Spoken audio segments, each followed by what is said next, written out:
learn about Gemara. Today's daf is daf Yud Daled Amud Aleph. So the last thing we learned about was a new concept called Maimed Shloshta, where if you have three people staying together, the donor, the beneficiary, and the person in between, it's a hilchas timer. The item automatically gets transferred to the other person, even against the will of the other person. Let's say said, and so on. So we're up to the Gemara now here. About 12 lines at the top of the page. Rav said to Rav Acha Bardla, and he said the following: you have of mine a kav of I guess a safflower or saffron. Some people say marika safflower, saffron. The only problem with saying saffron is you see the Gemara here. Saffron we know is the most expensive spice that there is because you have to hand pick every single one. And the Gemara always use an example of expensive spice, and therefore it's a little bit hard to say the Gemara here is about saffron, as you will see. I want you to give it to that other person. I'm telling you, I'm telling you to give it to that person in front of me, so that I shouldn't be able to change my mind. So in other words, all three people are there: the beneficiary, the donor, and him. It seems to me here that if he wanted to change his mind, he could have, and therefore he told him, "I want you to do a maimed shloshon." And what do you mean he could change his mind? These things, okay, once I did maimed shloshon, I cannot change my mind. But as if to say, I want you to do it straight away, because otherwise I might change my mind. And if he didn't do it straight away, once he did a maimed shloshon, he told him to do it, he cannot change his mind anymore. So Gemara is saying, yes, we would have thought that what he said to them was, this can never be changed. I can never, now that I did my mishloshon, I cannot change my mind. So what's he trying to tell him? We already know the concept of my mishloshon, that once you go perform it, you can no longer change your mind. If this guy owes me $100 and I say, give it to that person, my mishloshon, all three are there, that person's kind straight away, you cannot change your mind. So what's Rav telling us again, that now that I did my mishloshon, I cannot change my mind? No, because I would have thought Hani Mili Matona Maruba, the guy owes a substantial amount of money. Okay, so you cannot change your mind. But Ava Matona, when it's a small Matona loy, maybe you could change your mind. I'm sorry, that you and maybe you can't change your mind. It doesn't matter, or you don't need the person standing in front of it, because the whole thing is not a very chashuv. It's not a very chashuv kinyan. That's it. No, I don't need that person standing here. Even the person not standing here, you can still do maimed shloshon. So you can have just the fact that I gave it to you is enough. I cannot change your mind. So Gemara says kamashlan, that you always have to have maimed shloshon, and that you cannot change your mind. That's why you have to say, I need that person standing before me to tell you that even though and the way that a kavod de meirika is not very sick, matanamu etasi, I still need that person standing here. Meirika, if it's saffron, it says, when is meirika matanamu etas? So l'chayda over here means saffron, not saffron. He just said that, okay, because it's hard to say that it's a matanamu etas. The reason why it's so expensive is all would have been expensive, because you have to hand pick every single. No, she says it's just a money. So yeah, just a money compared to the Mayrika, it's Matana Maruba. Okay, this difference Matana Maruba Matana Wet is because Rav himself in Eza Nesha, in Hazov, tells us about, you have to be, when you make a promise, you have to keep your promise, and he makes a distinction there between Matana Maruba and Matana Wetis. So therefore, according to Rav, that he makes that distinction, we would have thought that over here also we have a distinction. No. Second one further, Hani Genoid, which is gardeners. They made a chesed between themselves. Posh Chamish Isazuzah, I think they had some extra money left over that he should have given over to the landowner, and he had it. So what do you call it? Amrle, so he went he went back to the owner of the land, and he said to the owner of the land, I have some extra money that belongs to you. But he said it in front of the owner. So the gardeners were there, he was there, and the owner of the land was there. They were all there. And he said to him, he gave it to one of the people to be kind on behalf of him. It's like a maimed shloshon. But the Seif Ozal Abid Chuzmra ben delay nafshi, he sat down when it was less, when it was more calm, and he went through his more yushiv, more settled, and he realized he made a mistake. In fact, there was no extra money. It was a mistake. There was nothing left over. In fact, those $5 belonged to him. Also, he said, look, I did all the kinyan right, but I want my money back. It was a mistake. First of all, I want to say so I can't do anything about that. And furthermore, you made a kinyan. They're like a boy coming. Did he say I changed my mind? I don't want to give him. He says that, what I gave him didn't belong to him. The whole thing is mekatos. Yim Cain. Kinyan bitos. It's a mistake. Kim bitos. He can change his mind. So there's a machlekes Rishonim, but according to many Rishonim, if I do something and I already made a kinyan, then I come over after I made a mistake. You can't just say I made a mistake. So every star, even though you have a star, chasm and everything else, I go tomorrow and say, look, I made a mistake. I didn't really owe him the money, or whatever it is. The cheshbon was wrong. You can't do that. Here it's talking about that there were eidim that he made a mistake. You have to prove you made a mistake. There were eidim he made a mistake, or that the other person who's being impacted by your errors is moida. You're right. You're right. You talk to the money belongs to you. Only then. And we don't say, oh, he has a migu. You could have said that the whole thing was fraudulent, or you could have said that, I never borrowed, I paid you back, like for my loan. Could have said paid you back. Migu doesn't work. Here you must be talking about that he has to have conclusive evidence that there was an error. Otherwise, then contract, you undermine the whole concept of contract, undermine the whole concept of witnesses, you undermine the whole concept of kinyanim. If afterwards I can just come along and say, oh, I made an error in judgment, or I made some kind of an error. Error in calculation. Everything. Error in calculation, emotional, I made an error. It does. So every time I buy something and I say, oh, yeah, I made an error, the property is really worth a lot more. Or something like that. Or I overpaid you. This item is worth less, a lot less. That kind of stuff. He counted wrong. I counted 10 instead of 5. Well, if you made a start, I owe you $150. If I started to have eidim and everything else, then tomorrow he says, I made a mistake. I owe you nothing. So what happens now? I could just completely, undermine the contract that we did. So these are shame hold. You have to have eidim and you have to have misrepresentation. What do you mean? Where guy's selling a property and he describes it has certain features. So that's what we have shtus. We have all the rules of Oino. We'll learn about Mitzvah. If it's more than a 6 or less than a 6 and all that kind of stuff. Okay, so about it further. Now, the next Gemara is a concept of Heilev Cheschi. We talked about Schia. That means if I give you something, it belongs straight away to you. Rashi and the Rif from Mechadish is a concept of a schus halfway, whereby there's a schus that I cannot change my mind, but doesn't mean that you are free yet, like the Ebed. I cannot change my mind, but doesn't mean that you are free yet till you actually deliver it to the person. So it's a halfway thing. Taisa says it's impossible, and Rashi himself changes his mind, but the Rif holds that way.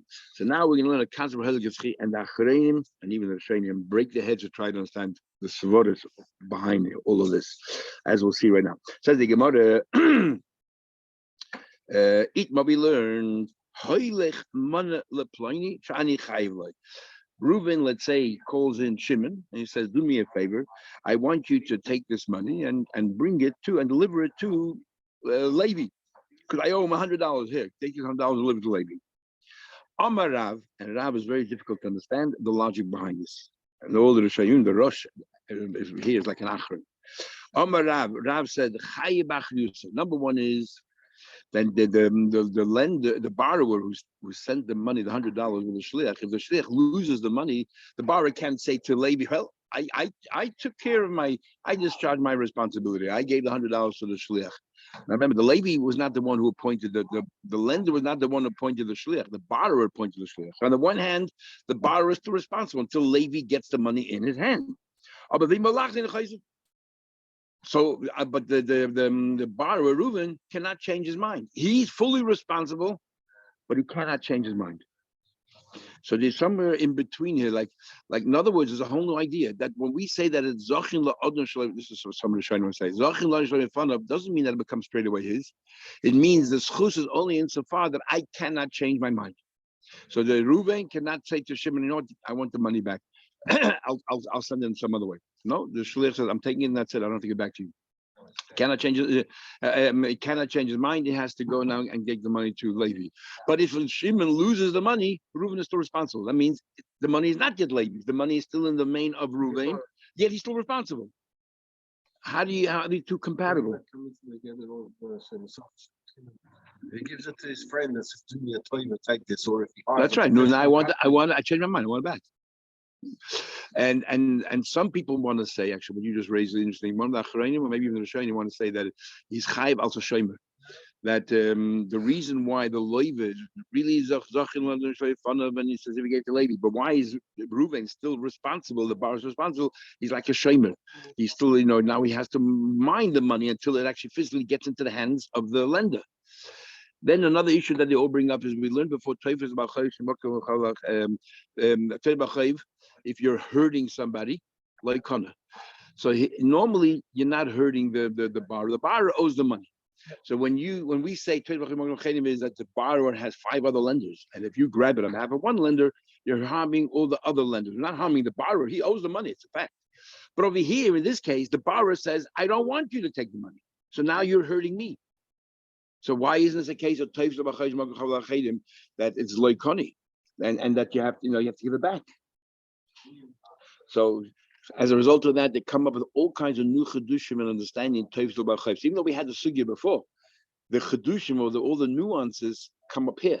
How far we take teifs b'chayv. When we say teifs b'chayv lekana means that what? That it goes back to the borrower, or lekana means you have to give it to another lender, or they divide it between themselves. What does lekana mean? So as a result of this, they want to say lekana does not mean it goes back to the borrower. Lekana means that the other lenders have a right. Well, the borrower actually really owes the money, so he's not considered a chav lacharini because he actually owes the money. Anyway, so that's what Rav says. Shmuel says the two are dependent on each other. If I'm responsible, the borrower is responsible, then it's that if he didn't pay, he can always change his mind. So let's say they're arguing the following points. Rav holds that as soon as you said Heilich is therefore he cannot change his mind, and yet we need an explanation. So why was he still responsible? Well, Mashav, no one says Heilich is chidami. So no. Everyone holds that Heilich is kischi. So what's going on? If Heilich is kischi, so how come Shmuel says that he can change his mind? And this is what they're arguing. Shmuel says, we'll apply the rule of Migli, even though Heilich is chi, but in this case, since the fact is the borrower is still responsible for the money, therefore he still has strings in there, he still has his tentacles in there, therefore he can change his mind. They can change his mind. So you want to tell you about Rabbi, but looks like Rav supporting Rav. Take this money, deliver it to that person. Owe him 10 money on the plane. Give this money to the person I owe him. Or he says, Pekadni to be Yadi, or give this Pekadni to that person I have security, or 10 money on the plane, Pekadni to be Yadi, I have an Pekadni in his hand. In all of these cases, the sender is responsible, but in Balach in the Chayzer, it's exactly like Rab. It's like halfway in between. When it comes to Pekadon, at least, why can't the person who is sending the Pekadon say to the Shaliach, I'm changing my mind, but I'm going to use another principle here. You tell me I cannot change my mind, okay, but I'm going to use it because it's chus, whatever it is, but I have another principle here, which is that the owner of this, I have his Pekadon, I want to send it back to you. But the owner of this Pekadon can be very makbid, and he doesn't want stam and willy-nilly people minding his object. He gave it to me because he trusts me. And he doesn't know you, therefore he doesn't trust you. This is the whole story when we have a shomer. We're going to learn about mafkid. If a shomer gives to another shomer, shemasal the shomer, do we say that? And the second shomer, then something happened, an accident happened. Is the first shomer responsible or not? That there's a machlek between Amoraim. And over there, those who say that you are responsible is because the owner of the Pekadon say, I trusted you, not him. So why can't the sender do something here? We're talking about a case here that this sender has been established liar regarding Pekadonus. So therefore, we're going to assume definitely the guy's happy. Just because you're saying it because you're using it as a ruse to get it back. We don't trust you. Because generally speaking, that if somebody will trust another adult, a mature adult, to take minded. So you want to say, says Kahavale, says head, Besarbali, ibn Mechuzah, he had all of his clothes in Mechuzah. Rabbi Yosef bar Chama, he said to Rabbi Yosef bar Chama, you do me a favor. Hadi the Osis, he said to me, while you are traveling, I seen in Nelly. I want you to do me a favor. What do you call it? I gave this guarantee. I'll give you the money at the time. I want you to take this with you, the money. Also, Yahavina, he said that what? I'll give it to that person. Also, he said to him, I want that I'm going to send this to you, but I want to make a kinyan with you that if anything happens on the way, you can't come back to me and hold me responsible. I'm giving it to you. I want my responsibility to end at this moment. So the shliach said, yeah, I'll do that. I have no problem. But he didn't want to do that, so he somehow wheeled his way out, and they never found him. He also when he came back to Rabbi Yechama said, when you come back, please bring it to me. And that person who gave it back said to him, when you get, I want to make sure I'm no longer responsible. And he wheeled his way out. So he came back to Rabbi Yechama and he said to him, it's good what you did, because otherwise you'd be responsible if anything happens, and for no reason. And when you are responsible for somebody's money, Eved Leiva, this is a pasuk quoted yesterday. Eved Leiva Lishmalva, that a Leiva is basically subservient to the lender, and or Lishlachin, he said to him directly, Shapir Ovid Eved Ish Leiva Lishmalva. You would have been an Eved Leiva Lishmalva. Same idea, but just different words. He had a keli of silver in a doy. So Achim had something of his, a thing of silver in the doy. He said to Rabbi Stoy, the son of Yana, and he said to Rabbi Yossi bar Kippur, "Bahadi the Asisu, do me a favor. When you come back to me, I see Nelly. Bring me that keli with all that silver." Also, they went Yav and Nelly. They went to the people who were mining it, and they were given to him. And then they said, we want to. The people who are mining it said, we want to make a king with you, shluchim, that if anything happens to this item, we're not responsible because we're giving it to you, and now you take over. They said no. We are not taking responsibility like Eved Leiv Lishmal, but we're doing a favor. We're not interested in taking responsibility for this. If that case, give it back to us. We don't want to give you the keli to bring it to him, and if something happens and we have to give reimburse the guy, give it back to us. We'll find some other way. But we said before that you don't have to. Like this guy wiggled out and went all the way to so Rabbi Stay, but Rabbi Stay said, fine, take it back. But Rabbi Yosef keep it. I'm a little loy. He said, halachically, I don't have to get back to you. And the guy asked us a favor, I'm taking it with me. And you guys are responsible. They were giving Rabbi Yosef Kippur a hard time. Amalek, Rabbi Yosef Kippur said, he said to his partner of the story, look what they're doing to me. They're beating me, they give me a hard time. Good that they beat you up. Because you deserve it. Also the Gabe, when they came back to what do you call it? To Rab Achi, but Rabbi Yosef, eventually they got back there and they brought him the silver thing back. So he said to him, where is it? He said to him, what did I say? Chazi Mar Lamistayed Leisayan. So Rabbi Yosef bar Kippur said that this person, my partner at Abdesia, what do you call it? Abdestoy, not only he didn't help me out and support me, he actually said to them, good, he deserves it. Why Taka did you do this? Why didn't you help him out? Why did you say what you said? So he said, first of all, these people are an amatol. Now, an amma is not very high, but the kaivan amma, their hat is like an amatol, like these Cossacks, these big hats that they're very daunting. They talk from the navel. They have very heavy voices. They're very authoritative. And it's as if it's coming out of the navel. And the Shemei Yashem, even the names are intimidating. Arda, Pili, Bereish, and the scary stuff. Aimlin, Kafusin, Kaifsin, Imra, Hargan, Haragin. These people, if they decide to beat people, they will. If they decide to kill people, they will. On the spot, on the spur of the moment. I was scared of them, so I had to play along. Ila hargu as to Sray, and then he said, if they would turn around and kill me nasan liyane abba bar kabaisi, will my father be able to create another child as good as me? No, but you say I was dead scared. Malay, Sabachi said, in that case, he had to tell me, are they part of the royal family, a close royal family? Yes. They can always catch up to you with horses and mules. Mules, I don't know how fast they can go, but yes. You did the right thing. And we had a very similar Gemara in the Dorim, in the Chafs there, where Ula was traveling with these two people, and one of them murdered the other guy, and he said to Ula, you think I did the right thing? And Ula said, yeah, keep on going. Because otherwise he would have been killed. And when he came back to Israel, he wanted to go through tshuva, and they told him, you did the right thing. So the Rishonim want to learn from here that you're not allowed to masa. You're not allowed to even tell the government about some yid who didn't pay his taxes or hiding his money. You're not allowed to masa. But over here we see clearly that they said beat him up and everything else, or so that if you see me, if it's a question of your own life, then you are permitted to masa money.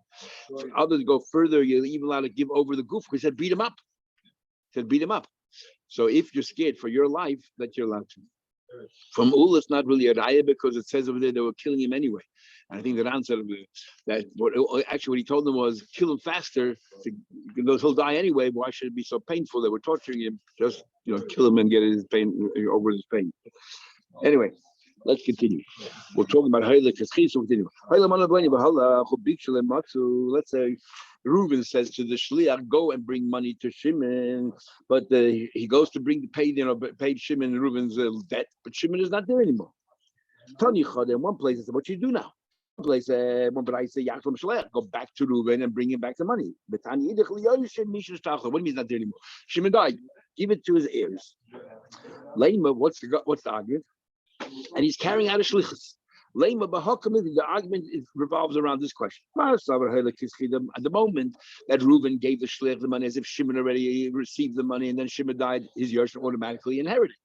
That Kozman the shliach had the money, Shimon was not koine yet, and then by the time he got to Shimon is dead, he can't give it to the Yerusha, and that wasn't the shlichus. So he has to give it back, bring it back to the sender. So this very question of Haile maybe it's a machlekes. And I will have different ways of learning that no, they're not arguing Haile the kuli different gesayis have learned everyone Haile lav kischi Haile kischi. Everyone holds Haile lav kischi. Well, like gosh, it's not a question. So if Haile lav kischi, we understand then why you have to bring it back to Mishaleach. But why would the other opinion say you give it to the ocean? Even the Haile lav kischi, a person is dying by him Haile kischi. Remember we learned yesterday, because he just says kiss for right, you ready, right, and you give. So by a shchivana, it's Haile kischi. And therefore, so the body, in the case of the body, that the B'rai says, bring it back to Mishaleach. Because being back to Haile lav kischi, and Shimon never got it. But the other one says, no, if the case, the other B'rai talking about a case, there's no argument. Shchivana, it's as if Haile kischi, and therefore, even though Shimon died, give it to the Yerusha. That's the Vida Amar. The Vida says, haba shchivana. No, they're both talking about a shchivana. So, when did this person Shimon die? If Shimon was still alive when Reuben gave it the money to Shliach, and Shimon like it belongs to Shimon. He's dead, give it to Yerusha. But if Shimon died already before Reuben gave the money to Shliach, so then obviously Shimon was not mekabel because he was dead already, and if we bring it back to the Shliach. Now Papa said, body, both of my body. So therefore, in Haile lav kischi, Navas. The mes mikabel bechaye noisen. Here we're talking about that Shimon died while Reuben was still alive. In that case, you have to bring it back. So since it's talking about a body, there's no Haile kischi, there's no shchivman over here. Well, you got there, Shimon died, and Reuben is still alive. Go back to Reuben, bring it back to thing, because he can't carry out a shlichus. Even then, even though Reuben, by the time you get back, Reuben is dead, or Reuben died a day after Shimon, the fact is that Shimon died, wasn't kohen anything, there's nothing to pass on to his Yerusha, to his children. We have a concept now, we're bringing in a principle called mitzvah lekayim divrei hames, and we'll talk a bit more time tomorrow, a little bit. What's the difference between mitzvah lekayim divrei hames and divrei shchivur and ksuvim and. But mitzvah l'kayin divrei emes, which is you have to carry out the words of a mace. There is no such thing as kayin divrei emes because when you got to Shimon, or when Shimon died, Reuben was still alive. So there's no mitzvah kayin divrei emes. Mitzvah kayin divrei emes is even if you're a healthy person, if these are his last instructions and then he dies, you have to carry them out according to those who hold mitzvah l'kayin divrei emes. Okay, so because since Shimon died first, and Reuben was still alive, so there's no mitzvah kind of mess. And then even though Reuben dies later, doesn't get resurrected. The mitzvah is but if Reuben died first, and then Shimon died, so as soon as Reuben died, the last instruction you had for Reuben before he died was to bring it to Shimon. So you already have the get the mitzvah kind of mess. Even though now Shimon is dead, you got to give it to his children because he's passing on that chayv to his children. Let's go back to this question. Let's say that the question of Heilig Eschid, the Machlekes tonight, we learned Heilig Mana Leplani, deliver this money to that person. Halach, he went to Bikshu and he searched for him, like much couldn't find it because he died. Yachzul Mishalech, he brings it back to the Mishalech. What happened to Meshach Mishalech?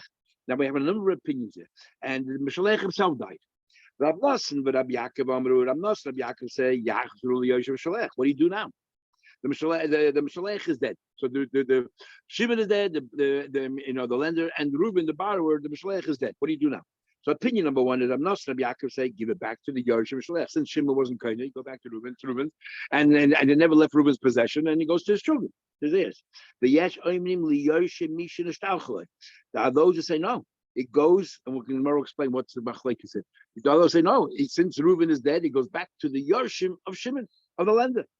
Rabbi Yehuda Hanasi Oimim Mishum Rabbi Yaakov Sha'om Mishum Rameir Mitzvah L'Kayim Divrei Emes. Rabbi Yehuda said that there's a mitzvah to fulfill the words of the mace, and since Reuben's last instruction word, give it to Shimon, you give it to Shimon, and Shimon died, you give it to his children. The Chachamim say we're not sure. Yachloi could divide it between the two sets of Yoshim, between Reuben and Shimon, and the Kanom, and over here they say in Babel. Call Masha Yitzchak Shlich Yasin. The Shlich has to make a determination. It's like Shudah the Daima. He has to make a determination what he thinks the Mishaleach would have thought. Remember, Rashi the Shittas Shudah Daima means you have to imagine what would the Mishaleach have done in this case. What the vendor, who would he wanted to give him? Give it to Shudah Daima. He has to assess, not just stand at a whim to decide give it one person or another. So the Gemara Amar Shimon Nasi Al Yodi Hayamaisa, and then he continues the Brayso. Shimon said a story. Shimon Hanasi said that through a similar story happened to me, and the Amru they said Yachzru LeYoshim Shalech, give it back to the Yoshim of the Shalech. What's going on here? So many different opinions. My love, they're arguing at this very point of 10 Kischi or Heilig Kischi. My love, Tanakama saw that Heilig, the word Heilig is Lav Kischi. Tanakama hold that Heilig is Lav Kischi. The first opinion says you give it back to the Mishalech, right? And because you give it back to the Mishalech, because the guy died, so you bring him a Mishalech. Okay. Rav Nosson Rav Yaakov, and Rav Nosson Rav Yaakov then says, and what happens?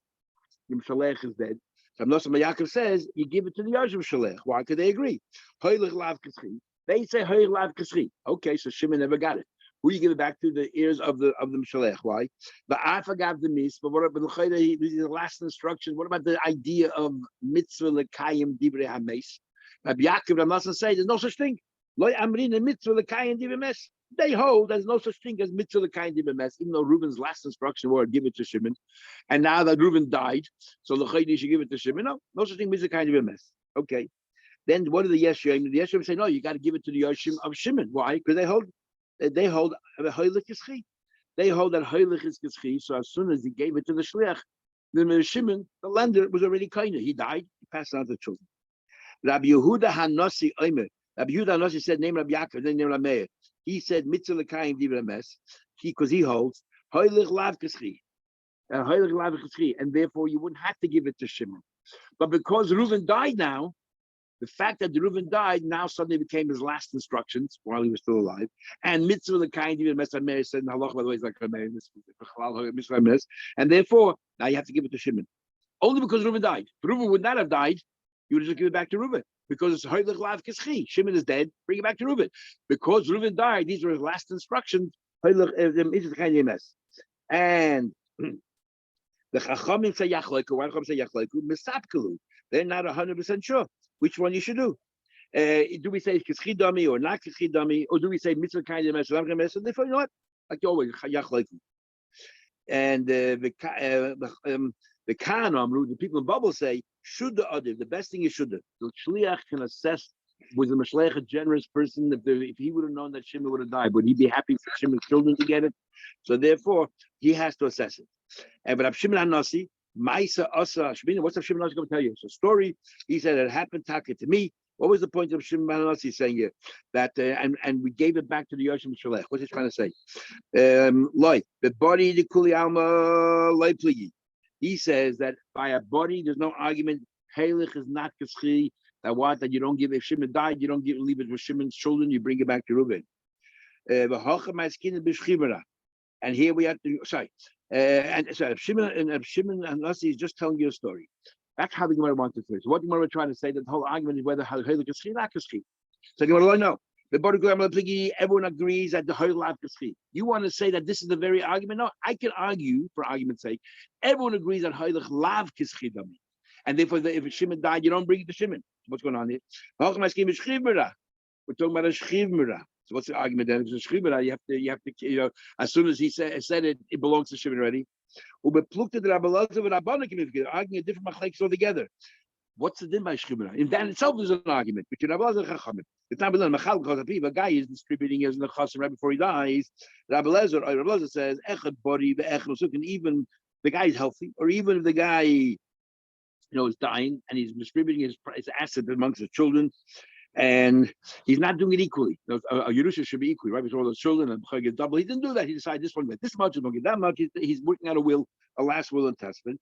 Nechasim sheyesh lehen achrayis, those nechasim, properties, niknim bekesav chazak, so that since it's a bari or a shchivara, you still have to make a kinyan to confirm his words. In other words, we don't believe that shchivara devara kiksuvim l'surdami. You have to make a transaction for every single distribution that he's making. And from a tautlin, which are not responsible, you have to. No, as Abdullah says, just because the person is dying, I don't believe that divir shchivara kiksuvim l'surdami. You have to make a kinyan for each item. And the Chacham say, Chacham say, no, everything is, he just has to say it and it's already confirmed. They said to him, because mitzvah kind of mess or because the shchivara. They said to him, there's a story, the mother of these children, was sick.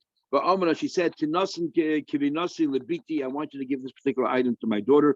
The Hebrew certain clothing. The Hebrew mana, it's worth 12 mana, which is a fortune. The Mesa, she died. Because they fulfilled her words, and because mitzvah kind of mess. How could I argue? He said to them, those are the shoyim. It's a good thing that they buried their mother. He gave a klala. Don't mention her name. Don't bring their family up in the Beis HaMedrash because they were all Rishayim. Why were they such Rishayim? Because they used to have thorns in their vineyard. They had climb. They climb in the vineyard. And now, even though halacha we say that the thorns are not considered climb, has to be fruit, something of fruiting or something or wheat. Nevertheless, according to Blazer it is, and he called them the worst possible names. And therefore, you can't bring any lie from them because we didn't care what we passed for them. Because we didn't care if what we said was halachically correct because they're shy and they would listen anyway. And don't bring the name of Beis HaMedrash, which is pretty tough because according to most opinions, it wasn't climb. But because according to his climb, look what kind of words he used. He says, "So the Tanakama Kerabelezer, no, so Rav Yaakov Nami Kerabelezer." Actually, we'll stop over here. We'll continue tomorrow. Very good.